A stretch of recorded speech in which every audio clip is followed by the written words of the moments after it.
Let's go. Hey everybody, good morning.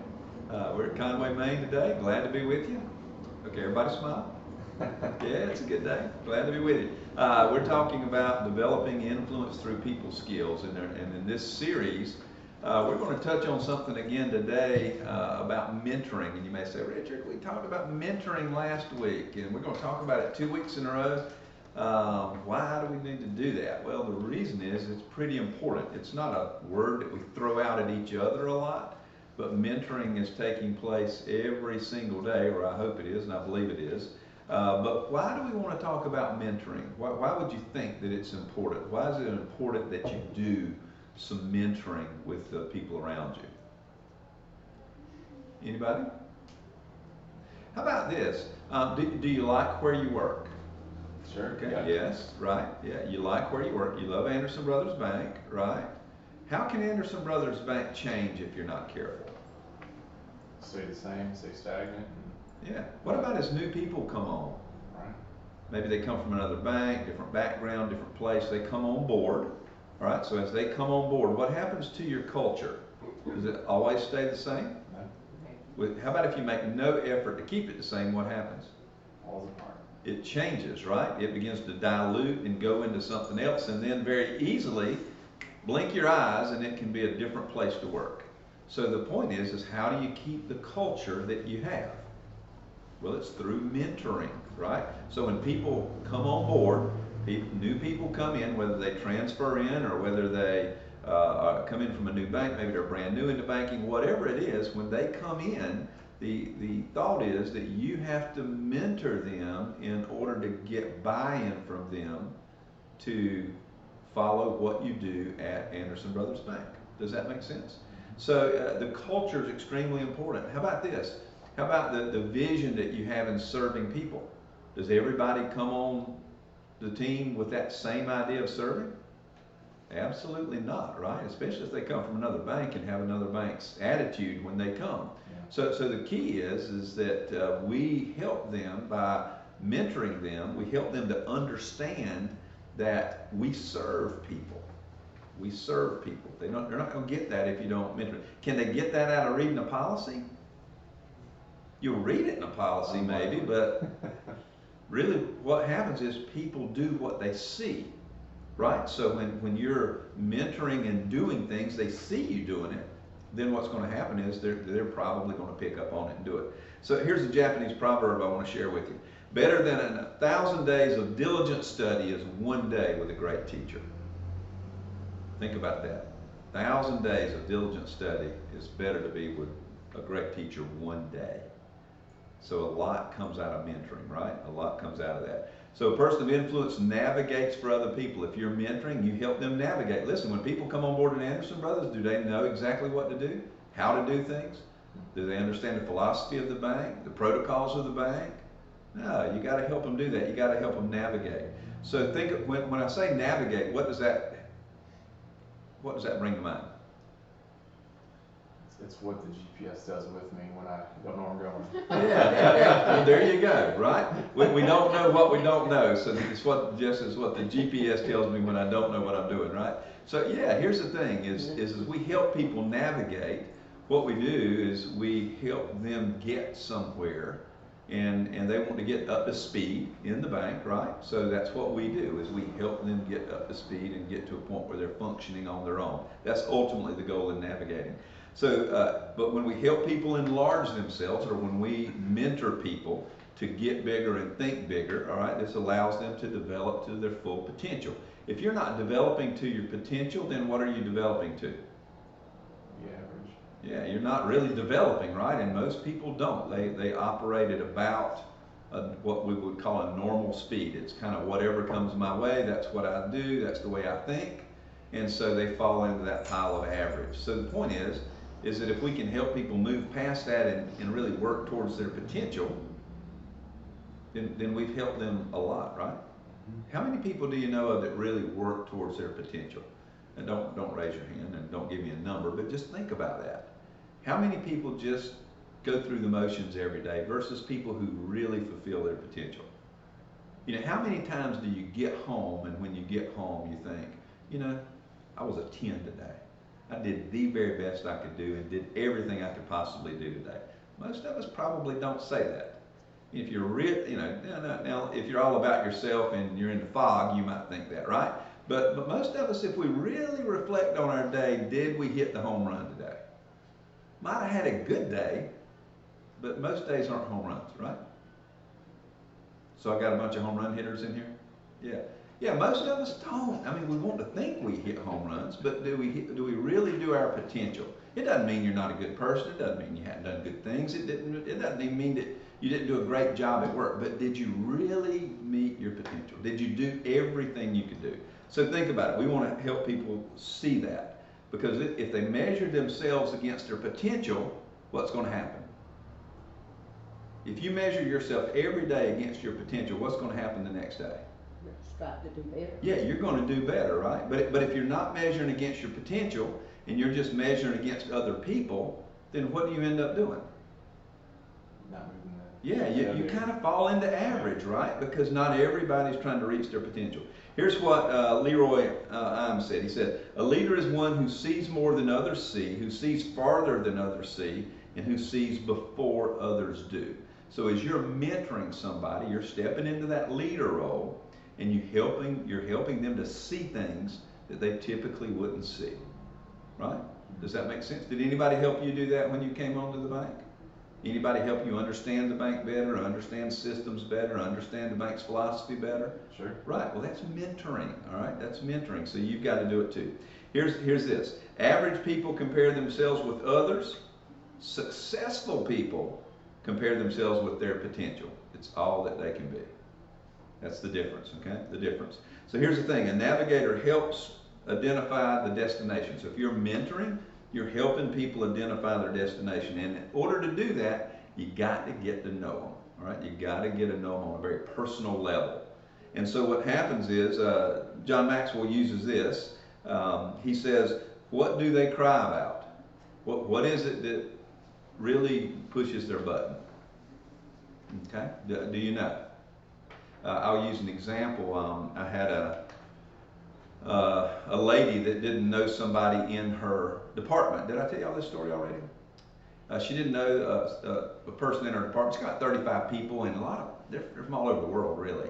And this one gentleman just works, didn't know much about him, and she finally decides, I need to connect with this person in my department. I know nothing about him. He shows up, he does his work, and he goes home. He's from Turkey. She finds out that he was asked to do something unethical in his country, and he refused. And so they cut off his medical insurance because he wouldn't do something unethical.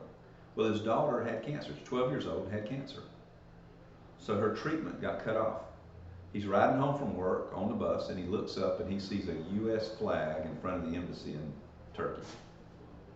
Guess what he does? Stops the bus, gets off, walks in and said, I want to go to America.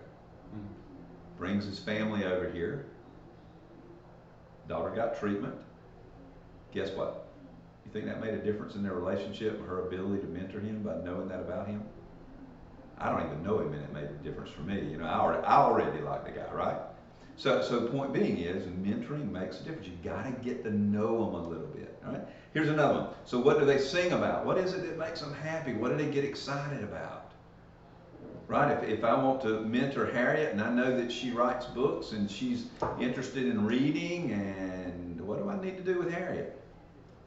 Is that a way I could connect with her? Absolutely, yeah. All right, next one. How about this? What do they dream about? If you really want to get to know somebody, what is it that they dream about? What's that thing in life that they really would love to do or really would love to become? Think about that. Does that make a difference? If you want to mentor somebody and you really want to know what is going to be on the wildest edge of their imagination, does that make a difference? Yeah, absolutely it does, okay? So think about it. Here we go. My destination is no longer a place, rather a new way of seeing. So when you're onboarding people and people are coming on, what is it that we're trying to do? We're trying to get them to see things differently. It's a new paradigm. We're trying to get them to look through a new lens and see customers differently, to see each other differently, right? To see life differently. And if they do that, what begins to happen at Anderson Brothers? What continues to happen at Anderson Brothers? You can bring in some solid relationships on board. Vision is soul. Yeah, talent. The heart of Anderson Brothers stays intact. Mm-hmm. That's important, right? That's important. All right, think about this. So a navigator plots the course. So when you understand people's passion, their potential, and vision, it allows you to better see where they really want to go. And then when you figure out where they want to go, you got to help them figure out how to get there. All right? Now, through this process, what is happening? If you're mentoring somebody like this, what do you think's happening? You think you're just going to be casual friends?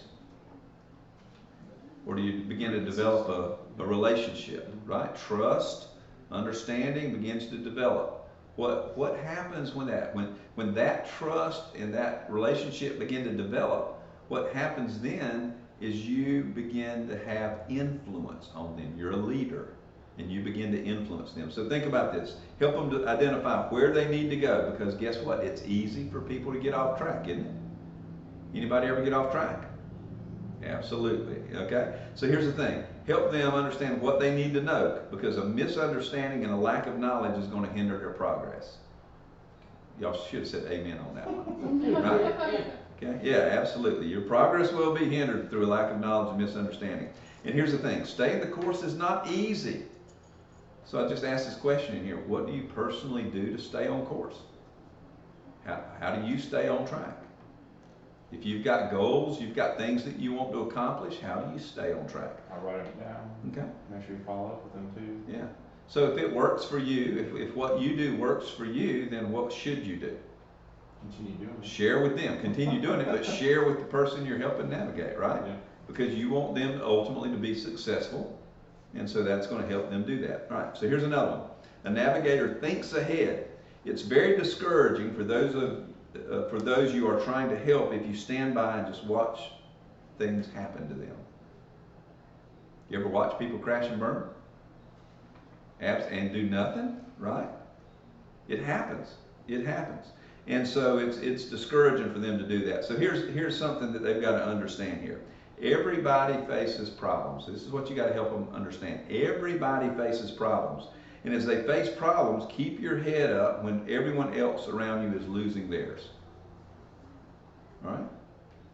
Think about that. When you face problems, don't let your emotions make the decisions. Keep your head in it. All right? Keep thinking, and you'll work through those problems. All right? Successful people face more problems than unsuccessful people. Why do I say that? Exposed to more. Yeah, lack of problems does not mean achievement. A lot of people have the misunderstanding. If I don't have any problems, I'm successful. Nah. Successful people, what happens is as they get bigger and have more influence, more comes their way, so they have more problems. Here's what happens. If you solve one problem, you just graduated to another problem, right? You're just getting ready to get certified in another problem. So the point being is that you and I need to understand and help people understand that we're going to all face problems, and we're going to constantly face more and more problems. All right, think about this. Money doesn't solve problems. Boy, that's a good one for your customers, isn't it? They just think, boy, if I can just borrow this money, all my problems will go away, right? This will take care of this for me. I won't be back in to see you until I get this loan paid off. You heard that? Yeah, absolutely. You're smiling. I know you have. I heard it a bunch. So anyway, but yeah, so money doesn't solve your problems. Here's another one. Problems provide an opportunity for growth. That's a new way of looking at things, isn't it? So in other words, if problems come my way, glad to have them, because guess what it's going to force me to do? It's going to force me to grow a little bit, isn't it? I'm going to get better from it. Most people don't want problems, right? Absolutely. Most people that I talk to, if you say, hey man, I got a basket full of problems for you to solve, how would you like me to give those to you? How many people accept that basket full of problems? Next to none, right? But every now and then you get somebody that says, hey look, I don't mind taking the problems on, I'll solve them for you. What does that tell you? Besides, I'm not scared, right? They're a leader, yeah. Yeah, they're a leader because listen, they understand, listen, I'm going to solve problems. That makes me a leader. The quickest way on a track to leadership is to solve a problem. You want to get somebody's attention? Solve a problem. Okay? Solve a problem. And fix things. And that'll get you on track really quick. All right, so here's another one. A navigator makes course corrections. Everybody needs a plan, but how often do the plans work just like it's planned? All the time. Yeah, it doesn't work. Plan A rarely works, right? Very rarely does plan A work. So you got to be ready to jump on plan B and make course corrections. Listen, if you get on a plane and you go from here to London, how many course corrections does that plane make? I mean, it's a straight shot, right? Just shooting over the ocean, straight shot. How many course corrections? Like suck when we get around the weather and whatnot. Yeah, the wind's constantly blowing and shifting and changing. All the pressures change up. The answer is thousands. Thousands of times it's going to make a course correction. So we're going to constantly have to help people understand they're going to have to make course corrections. We've got to change. Anybody changed in here recently? Anybody had to make a change? Okay? So the point is we have to change. If we don't change, then what happens? Stagnant. Well, we get left behind, don't we? Yeah. Yeah, absolutely. If you change nothing in your marriage, what happens? It's not good. Yeah, not good. You hear the word fine too often then, right? Yeah, it's fine, right? It's fine. You keep hearing it's fine, and you need to, the That's radar not good. goes up. Yeah, that's good right there, Jeff. Absolutely. All right, so on the course corrections piece of it, think about this. Teach them not to listen to doubting critics. Listen, every time you have a new idea, every time you get ready to step out of your comfort zone, if you're not careful, somebody's going to ask you, why would you want to do that? Why are you going to do that? That might not work. Right? If you keep listening to that, what happens? Do you realize how many times Thomas Edison failed before he invented the light bulb? 4,000. 10,000. 10,000 times. How many people do you think told him he was crazy? 10,000. Yeah. And so the point is, think about this. If a kid today says, I'm going to play in the NFL, let's say he's 10 years old and he says, I'm going to play in the NFL. How many people say, yeah, you can play in the NFL, go for it? But how many people really say, you crazy, good luck, right? So encourage, all right? Encourage your people. Chase their dreams. So what if they fail? So what if you don't make the NFL? Try to make the NFL if that's what you want to do, if that's what you're dreaming about doing. How about this? Okay, oh boy, you're cutting me off, Jeff. All right, how about this? How about if somebody comes into the bank and they want to say, you know what, I think I'd like to run a bank one day. I want to be a bank president. What do you say?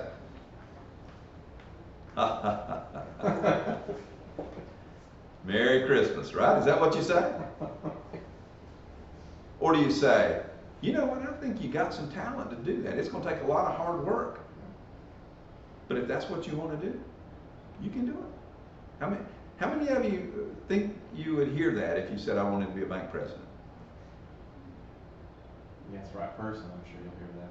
Yeah, well, you're Right, probably going to hear that more. You're probably going to get less encouragement, right? All right, I'm short on time here, so here's the thing. Coach them not to be overwhelmed by challenges. As people come on board, they're going to have some challenges. Don't let them be overwhelmed. Walk them through the challenges. Because again, if you just leave them out there high and dry, the challenges tend to do what? Knock them down, right? So here's what management expert Ken Blanchard says. He says, thinking about the problem in order to make it specific. So when you're making course corrections with people, get very specific about what the issue is. Number 2, figure out a way to solve it. Figure out a way to solve it. Number 3, help them forecast what's going to happen if they make the changes. Figure out what happens. What are the options when things change? And number 4, then figure out how it fits into the big picture best. So if serving is the big picture here, right? That's what everything filters through at this bank is serving. If that's it, then if we figure out how to make the course correction, how does it fit through the filter? How does it fit through the big picture? And if you do that, you're going to help them a long way. All right, here's another one. I'm going to solve with this. Stay with people, all right? If you're a navigator, you're a guide. Make the journey with people. Don't just say it's that way and just send them on their way, right? And hope for the best. You hold their hand and make sure that they accomplish what they're trying to accomplish. That's what a good mentor does. All right, am I out of time over there? I am. Thank you guys. Appreciate it. Have a good day. And mentor